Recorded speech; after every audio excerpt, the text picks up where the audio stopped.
우리 함께 할 말씀은 출애굽기 2장 20절부터 22절의 말씀입니다. 출애굽기 2장 20절부터 22절의 말씀을 우리 합독하도록 하겠습니다. 아버지가 딸들에게 이르되 그 사람이 어디에 있느냐 너희가 어찌하여 그 사람을 버려두고 왔느냐 그를 청하여 음식을 대접하라 하였더라. 모세가 그와 동거하기를 기뻐하며 그가 그의 딸 시보라를 모세에게 주었더니 그가 아들을 낳음에 모세가 그의 이름을 게르솜이라 하여 이르되 내가 타국에서 나그네가 되었음이라 하였더라. 아멘. 오늘 본문에 나오는 르우엘과 르우엘의 딸들은 이방인들이죠. 하나님의 백성들이 아닙니다. 그런데 그 르우엘 곧 이드로의 딸들이 우물가에서 곤란한 상황에 처하게 되어집니다. 사실은 그 딸들은 약자죠. 사회적으로 봤을 땐 약자입니다. 근데 목자들 여러 명이서 횡포를 놓쳐 이것을 보고 그냥 지나치지 않고 돕는 모세의 모습을 우리가 보게 되어집니다. 이때 다수로 그들을 대적한다는 것이 쉬운 일은 아니거든요. 그럼에도 불구하고 그것을 해내고 몰아낸 후에 거기서 끝내는 것이 아니라 물을 길러서 양떼기까지 먹이는 그런 모세의 모습이 나옵니다.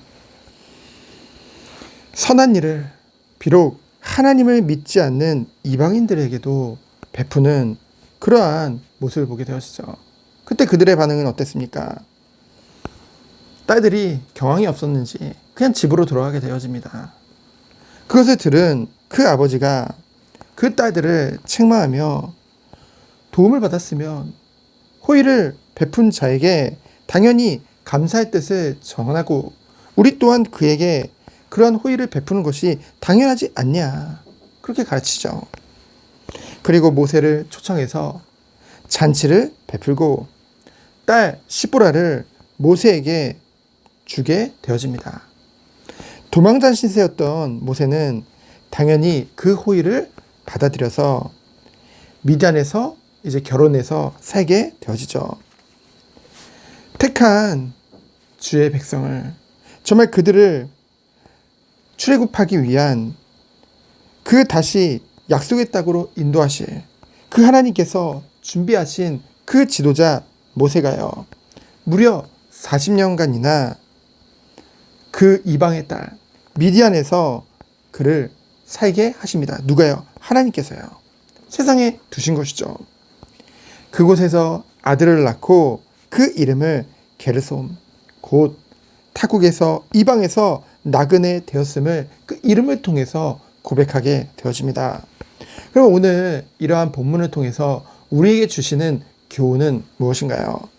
첫 번째로 정말 믿는 자들이라고 한다면은 신앙인은 눈앞에 곤란에 처한 자가 있다면은 할 수 있는 한 최선을 다해 돕는 것이 좋다는 거죠. 그것이 하나님의 말씀을 실천하는 그 아름다운 일이요. 하나님께 영광이 되는 것이기 때문입니다. 불신자들은요, 결국은 눈에 보이는 것을 보고 판단을 합니다. 우리가 아무리 믿음이 좋다고 할지라도 그 믿음이라는 것은 보이지 않는 것이죠. 믿는 것이 정말로 삶으로 행동으로 나오는 것을 통해서 그들의 마음 문을 열게 되어지고 믿는 자에 대한 호감을 갖게 되어지고 그것은 더 나아가서 교회에 대한 그런 그들의 마음 문이 열리게 되어집니다. 결국 이 모든 것이 곧 하나님께 영광이 된다고 말씀에 기록되어져 있죠. 믿음이 있는 자는 결국 행하는 자입니다. 행함으로 구원을 받을 수 없지만은 구원을 받음의 증거로 우리의 삶의 행함이 나오게 되어진다는 것이죠. 선한 일을 행하는 자. 어제 우리가 수요예배 때 베드로전서 2장을 통해서 함께 살펴봤죠. 또한 마태복음 5장 13절로 22절을 보면은 너희는 빛과 소금이다. 그러면서 뭐라고 했습니까? 너희들의 착한 행실을 보고 그들이 하나님께 영광을 돌리게 하라. 그것이 우리에게 주신 사명인 줄 믿습니다. 그래서 두 번째는 무엇입니까? 불신자를 대적하는 것이 아니라 그들과 함께 사는 거죠. 하지만 구별된 삶 가운데로 하나님이 인도하실 줄 믿습니다. 하나님께서 미디안 광야 40년간 모세를 정말로 두셨죠. 어쩌면 세상적으로 봤을 때는 실패처럼 보입니다. 왜요? 애굽의 왕자였는데요. 대단한 신분이었고 대단한 것들을 배우고 많은 것들을 갖추고 있었는데요. 그런데 하루아침에 도망자 신세가 되어져서 그 양을 치는 목동이 되어졌다니까요. 그것도 40년간이에요. 하지만 그 모든 것이 실패가 아닌 이유는 무엇입니까? 하나님의 완전한 계획 가운데 있기 때문입니다.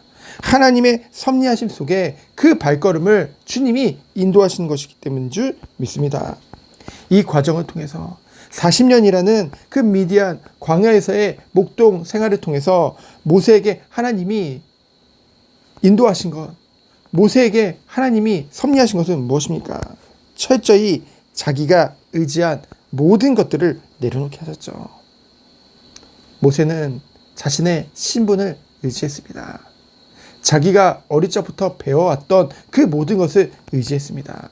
자기 힘을 의지했고 자기를 의지했죠. 하지만 그 결과는 살인을 저지르고 도망자 신세가 되어진 것입니다. 우리의 능력을 가지고 하나님의 일을 하는 것이 아닙니다. 하나님은 능력이 없으신 분이 아니에요.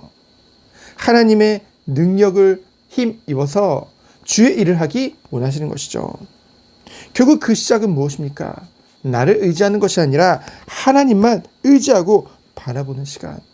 그 시간으로 하나님께서 모세를 인도하셔서 그것을 갖추도록 축복하신 것이죠.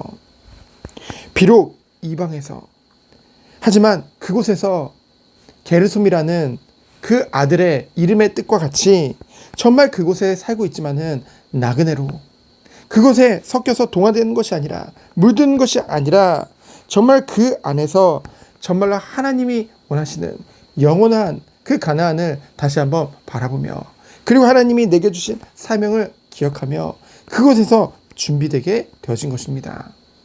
아무것도 안 한 것 같지만은 시간을 그냥 흘려보낸 것 같지만은 가장 주의 자녀에게 중요한 것은 무엇입니까?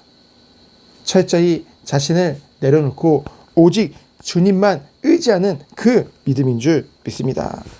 우리 또한 비록 이 세상에서 살고 있지만은 영원한 천국을 바라보며 오늘을 살아야겠죠. 하나님께서는 우리를 세상에 살고 있지만은 세상에서 물들거나 세상에 동화되어 사는 것이 아니라 구별되어져서 세상의 빛과 소금으로 우리를 쓰시기 원하시거든요. 그래서 마지막으로 그렇다면은 하나님이 우리에게 주신 완전한 은혜는 무엇입니까? 바로 십자가 복음 구원의 은혜인 줄 믿습니다. 오직 예수 그리스도가 우리의 죄를 속죄하신 것이죠. 그 십자가 보혈로 말미암아 우리가 깨끗하게 되어졌고 그 예수 그리스도의 부활로 말미암아 그 부활에 연합된 자로 우리에게 영생이 주어진 줄 믿습니다. 우리 또한 이 땅에서의 살다가 주님 오시는 그날 그 부활의 몸을 입고 영원한 천국에서 살게 되어지는 그런 참 소망이 그리스도 안에서 산 소망이요 참 소망이 우리에게 주어진 줄 믿습니다. 하나님은 우리를 반드시 승리케 하실 거예요. 그래서 우리의 삶이 증거가 되어지는 것이죠. 하지만 우리의 삶을 통해서 그들을 세상을 살릴 수 있는 것은 아닙니다. 비록 세상의 사람들에게 정말로 하나님을 믿는 것이 이처럼 아름답고 좋은 것이구나, 좋은 영향력을 줄 수 있을지 모르지만은 그것을 가지고서만 그들을 살릴 수 있는 것은 아니죠. 살리는 것은 오직 복음인 줄 믿습니다. 예수만이 길이요 진리요 생명이라는 것, 그것은 우리가 반드시 증거할 것이요 우리가 반드시 전파해야 될 일인 줄 믿습니다. 하지만 하나님께서는 오늘도 이 말씀을 통해서 우리에게 깨닫게 하시는 것은 무엇입니까? 하나님이 우리에게 완전한 은혜를 주셨고 우리를 통해서 세상을 살리기 원하신다는 것이죠. 그것을 믿고 있다고 한다면은 우리의 작은 일, 작은 모든 것이 하나님의 완전하신 계획 속에 있음을 믿고 그것을 쫓아 사는 것이 아니라 영원한 것을 바라보며 하나님 앞에 하나님만 의지하며 심부름하며 작은 것 하나하나도 하나님이 원하시는 그 열매를 맺는 그런 축복된 삶 가운데 들어가길 축원드립니다. 오늘도 이 응답 안에서 승리한 하루 되어지기를 예수 그리스도의 이름으로 축원드립니다. 시작 기도합니다. 하나님 감사합니다. 모세가 40년간 미디안에서 철저히 주님만 바라보는 그 믿음이 준비되어진 것 같이 우리가 세상에 살면서 오직 하나님만 바라보며 정말 주님의 뜻과 계획을 이루는 빛과 소금의 응답받도록 오늘 하루도 힘을 더하시고 축복하여 주옵소서.